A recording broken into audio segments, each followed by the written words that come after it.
Well, we are back with a little Bleach Soul Resonance, and I'm going to use this as a bit of a week in review, or rather a 3 months in review or month in review, as we sort of pull along in the actual Bleach Soul Resonance lifespan. And it's been an incredible month. As far as rewards, we did just hit a big one with the compensation here, giving us 500 of these dual medals, which I know some people could look at this as like a, dual medals, I want more Jade, but I do think that dual medals, of the things they can give, I think that dual medals is one of the better ones. And the reason I say so is just, let's really quickly go to the actual details here. And maybe this isn't so much if you're like a whale, but like, I don't have enough like of these medals to like grab a bunch of these stamp nexuses. And these stamp nexuses are incredibly like limited, right? So I've bought 10 of them. I have 20 still in the shop, and that's like the most I've been able to get recently, right? And you can see the guild still isn't up, so I'm still missing the weekly tickets from that. So I will say that dual medals, as far as things that can be handed out, are pretty good. Jade there, and then global hollow hunt rewards. We got our 10 pull here, our 150 spears for Jade, and then a bunch of other miscellaneous rewards. I'll go and delete the rest of my red mail. I kept these open just so you guys could see, though obviously you got these rewards yourself. So log in and grab those if you sort of slip your mind. So let's talk about the gacha system. As of right now, I'd say that, and I play a lot of gacha. I play a lot of different gacha games. So don't take this as, oh, I'm just hopping on Bleach because I like Bleach and, you know, I think that I want the game to do so much better and I want it to just be so overhyped and overglazed. There are problems with the game, and we'll get to those as well. But as far as the pulling system, I did get lucky on Toshido. It's not like I didn't, right? But this was a really lenient pulling experience. Even if I had to pull to pity, this wouldn't have been much at all. The acquisition of Jade has been really good so far. The acquisition of raw tickets has been really good so far. The fact that it carries over between pulls has been very nice. That's always a nice system to have.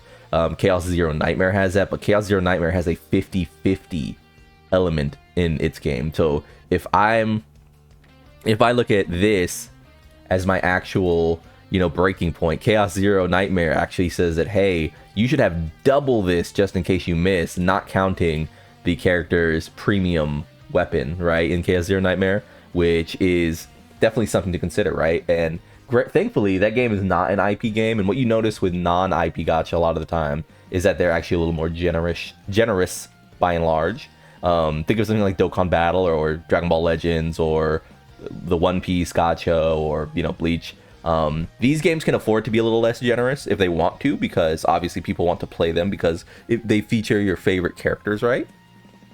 So this game being as generous as it is definitely something that is sort of a glowing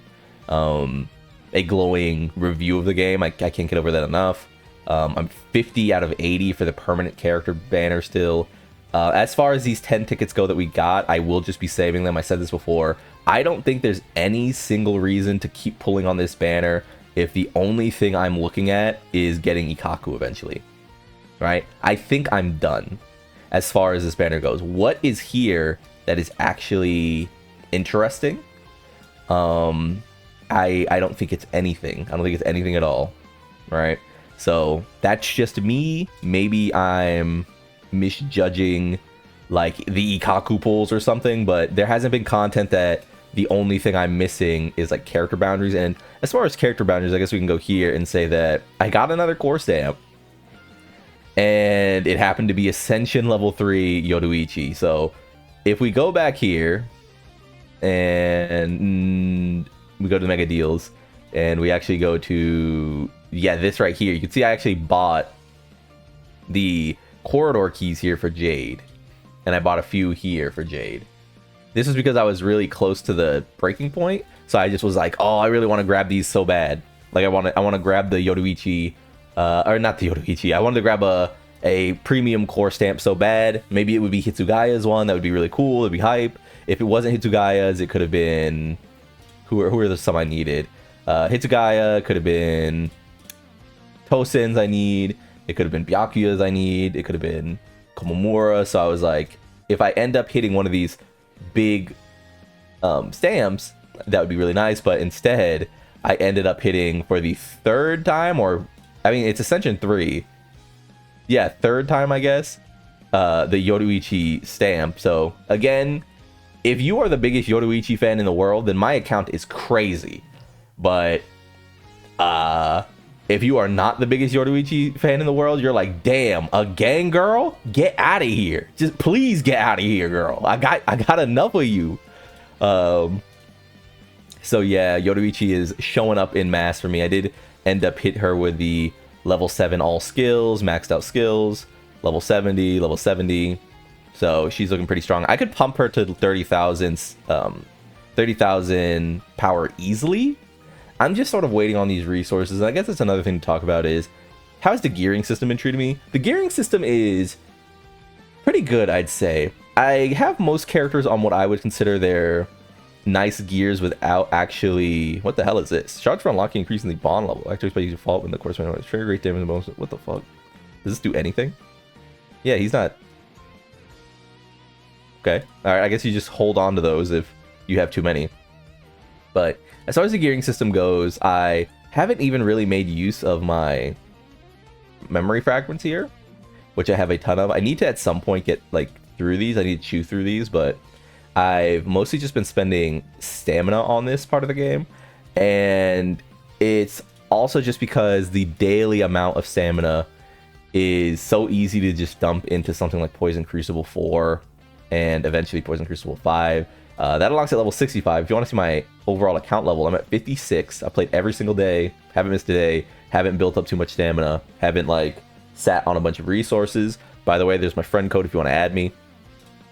And yeah, I think that it hasn't been too much of a slog acquiring pieces that I find good. If I go here, there are some pieces that I've been like, wow, that's actually pretty notable. We have spirit damage here. We hit the attack percent, but we didn't hit the crit damage, so that's pretty sad. We have this one locked here, attack percent right here. We get the attack, we get the attack here, and then the crit damage here is pretty good. We have this crit rate percent Ikaku piece, which has thrust damage and special attack. It has crit rate, crit damage, and ailment damage bonus. This is gonna be a really good piece if it turns into anything at some point.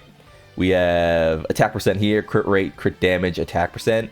Again, if this turns into anything, I have to give this to someone. Probably just gonna give it to, you know, Kisuke. But if this hits on these 3 main stats or this 4th attack percent, that's gonna be really good. Ultimate recharge rate seems premium, so I had to lock that. I would just kind of get in the habit of locking things very casually like this. Like, your gear doesn't need to be perfect. Your gear won't be perfect. This is the part of these gacha games that is just going to be I'm in. So every day when I'm done playing, I usually just click through and I'm like, crit rate here, ailment damage bonus. Now, I'm going to compare that. That's attack percent, or attack percent, and then hit raw attack, and then crit damage. This is like one of those pieces that I could really see myself using on Toshido, but it would have to dodge the attack damage bonus, so I'm not going to lock it. This is another piece that I could really see myself using if it hits crit rate. Crit damage, crit rate is really strong as well. And nothing else. This one looks crazy. I'm gonna that amulet damage bonus is really sad. But this is gonna be your experience. Crit rate's really good. I could see it being the case that as an early game player, because we don't have much access to things like crit rate flat, just going by and locking all of your crit rates like this will be really strong, because again, crit rate is going to be at a premium, so it will crit damage. So just locking stuff like that, going through, you know, if you don't want to like be super, you know, pour over it with a fine-tooth comb, crit rate, I mean, why not? I think that doing this is really strong, just like as someone who wants to like get through this habit without having to, you know, like I said, comb over it, fine-tooth comb it. So crit rate, no. That's already locked. Crit rate doesn't look like anything more. So yeah, I would say that just get into the habit of doing that daily. As for stamps themselves, the core stamps themselves, obviously this is a system that needs retooling. There are I am going to say that core stamps locking something like gameplay mechanics. So in this case, this doesn't lock a gameplay mechanic out of Yoruichi. It just increases the one she has. This one actually does lock like an entire thing out of Kisuke, which is important, you know. It actually changes the way he plays to some degree. And then none of these are specialized. I think one thing that would just be nice is being able to, and also again, this one doesn't add a new mechanic to this character, it just pumps up the one he has. I think one thing that is going to be sort of underappreciated is that the 5 stamps will sometimes just flatly outpace the 6 stars, depending on the character. And there will be characters who it is just like the most applicable to run the, you know, 6-star stamp on. But in the case of Kisuke, for example, his gives him crit damage, which is really nice. But if you told me that he just wants to be running like a more, you know, supportive one, right? Because he's not really there to do all of the damage, it wouldn't surprise me. I think this is going to take a lot more time to sort of suss out. But as it stands, there should be more availability for the core stamps, even if they provide a very free-to-play component. But it being RNG does just feel bad. I would at least prefer if the way to get the shards was increased, or if the way to transfer like stamps into others was increased. Because as it stands, like, I have 3 of these, right? It would be nice if maybe in the gacha system of the actual, you know, weapons pull, you get 1 and then it's removed from the gacha, and then you could only get more of it by getting the actual shards. I would think I would really like that a lot more, rather than having to build up to the gacha, you know, the 6-star gacha pulls, and then hitting another of the same one. That does feel bad. You know, I must admit, I must bow to that. As for content, we've got a lot. It's crazy how expansive the story is. I still have a bunch more to do. I am sort of starting to get walled on the actual star completion. So if we go over here to the adventure, which is becoming some of the harder content, I am missing a star here. And it is important, if you're wondering, to get these stars, because they hide things like, you know, your bonds, and they hide things like your corridor keys. So getting as many stars as possible is super important, which means that at some point I'm going to need to actually go through and start kitting out my characters with higher level gears, because I do want these bond levels. These bond levels, increased attack of all characters on the team, is a super high priority one. I'm going to want that, you know, fully maxed. But that is where my content's going so far. I do also have this, which I need to hit the last 3 on, and that involves, I think this is the Ulquiata fight or something. I think so. And then here's another one, which is also Spirit. So that one I shouldn't really be slacking on. I do have Toshido. The thrust one is pretty tough because it's essentially use my strike team or use Kaname. Both are good, but obviously I could wait and just use Gin for this one and crush it, versus having to use Yoruichi in the gang. So we will see as far as that goes.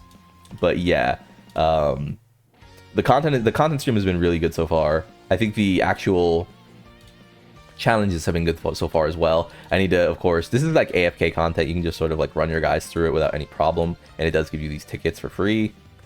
These tickets, again, aren't going to be as priority for me because I don't plan to pull in the standard banner for a long time. There's just no reason for me to get dupes as a free-to-play player when I could save and possibly get Bankai Ichigo. This is where my towers are. I haven't really been pushing this again because it is sort of just like more free-to-play pulls for the standard banner, which the thing I most want actually is the Spirit Trials. Yeah, not Spirit Trials, the stamp banners, because I do plan to keep pulling on the stamp banner until I at least get Byakuyas and maybe even Koname's. I've heard, or not Koname, sorry, Komomaru's, because I do know that his seems pretty good. I've seen enough people talk about it now, so that will be that. But yeah, I think the content trickle has been very good. I don't really think they need to increase the pace or anything like that either. So that there's like a glowing review of that. This environment has been really nice too. It's just easy enough that I think that all players can sort of clear it reliably. It doesn't really lock you out of anything. You can sort of go to the high difficulty, and you can see that I actually am missing 2, so I will need one right here and one right here, so we'll have to go back and pick those up. Maybe I'll pump some more weapon stamps levels into Toshido, which is something I need to do anyway. I need to get his crit rate up, so as far as playing the game there goes that. And my next goals, as far as like what am I going to use my stamina on, is 1, gear. Of course, gear is a constant grind, but I do plan on sort of picking through my backpack consumables after the video. But 2, Momo is here. She's completely free to play. While I don't have all of her special gears and the like, I do have, of course, her free to play equip here. And did she come with a weapon? I'm pretty sure she came with a weapon. Yeah. So there's our currently free to play, completely free to play girly. She's looking good. I'll have to raise her stuff. I hear that you really only need the counter. Decide on it. Yeah, I hear that counter is like the most important one, but we'll sort of see about that. But yeah, I think while it would be cool to get a Momo dupe, again, I am just not in the habit of pouring over a bunch of pulls just for this SR. I'll see her when she goes into the standard banner, if anything. And yeah, another one I would like to do is Momo, Nemu, because she is a strike character. It would be nice to free up my Yoruichi team from having to use Kisuke. The reason is not that I don't want to use Kisuke, but the rotating content cycle will be using one that Genshin and CZN use a lot, which is that you will need multiple teams for multiple jobs. And so that means you can't just have Kisuke be the only support you have, because what if you need, and by the way, I've been lazy about this, you can't just have Kisuke be the only support you have, because what if you need to do both of these, right? And I think this is going to, because of what we know about other gacha games that are PvE, this will probably be the main way they extend forward with content. And that means there needs to be a way to actually like challenge when they decide to do recommended type slash. Because eventually they're probably not going to do duo. They're going to say, do you have 6 slash characters to do this with? And you're going to have to say yes, right? Because you want those weekly rewards, which while not like massive or anything, 100, and then, is pretty good. 300 and then what is it, 480 in total? That's really good. So that is another thing. Like I said, it is also your way to get dual stamps, or not dual stamps, but stamp nexus, which is really good, really powerful. Otherwise, I would just be spending on your standard banner down here. I did also buy the stamp ectoplasm. That was probably a mistake. And yeah, I think that is everything I wanted to say about the game so far. So the big hang up, big talking point being just that stamina is a little sparse sometimes, but maybe that's just because it's a new gacha, so we really want to play. And what is the other one? Core stamps. I think unlike a lot of people where they do say that, like, it's just impossible to get them and stuff like that, I think the bigger talking point is, if you're going to have a system like you have, which is the roulette, just remove the ones you already have from the pool, and it can just like reset. After I hit all of the roulettes in that pool, you can put all the shit back in there, and I can get all the chances of getting the core stamps again, right? But right now, we just have way too many variables, and it just feels a little bad, right? Because there's a difference between me hitting this 3 times and me hitting Kisuke's and Tosen's and Konomomura's, or just hitting 3 generic 5-star ones. And at least then I'll be like, okay, well, I've got those. So the next, also I hit 2 of these. Sorry, I didn't even realize that. Yeah, I hit 2 of these as well. And there's a major difference between hitting 2 of these and just hitting like, so 3 in general, 5 in total between Yoruichi and Kisuke alone, and hitting 1 of each, and then having a Komomura, Tosen, Hitsugaya, and then it's like, oh, okay, I can start saving my core stamp tickets and maybe try to luck out a Bankai Ichigo at some point, an Ikaku at some point, which I have here anyway, a Byakuya at some point, maybe in the next character at some point. right? I think that's the bigger problem. I do see people saying, well, we need to just like give them away. Core stamps should come with the character free, all these sort of things. It's like, we have to be realistic when we talk about certain things in Gacha. I do get it.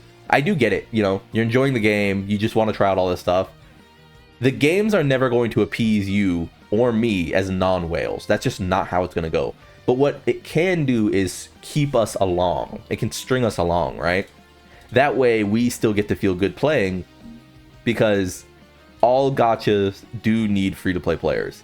And this one does a great job of, you know, handing out rewards to free-to-play players, but there is just a core design flaw here, which is that it's too punishing on RNG. So like I have 1, 2. I don't think I have that one. I have 1, 2, 3, 4, and then this one is free to play, so 5. So I'm missing 1, 2, 3, 4, 5, 6, 7, 8 of these. And at any time I could just pull another Urahara or another Yoruichi, right? There just needs to be some kind of system to deselect and, like, you know, even if it was just that, like, okay, I get a weapon stamp or, you know, one of these stamps and I don't want it, so I can, like, you know, trade them in. I can recycle them. Like, why is there no cycling? Right? That would be nice. But yeah, I think that's a bigger point, because like you see, you do this, and as you sort of come down to the more impressive ones, it's not like you get, like, you know, you could turn these into anything particularly useful, right? So yeah, core stamp is obviously the biggest hang up. With all that being said, though, lucky if you like the video, subscribe to the club, we will go make it, and peace.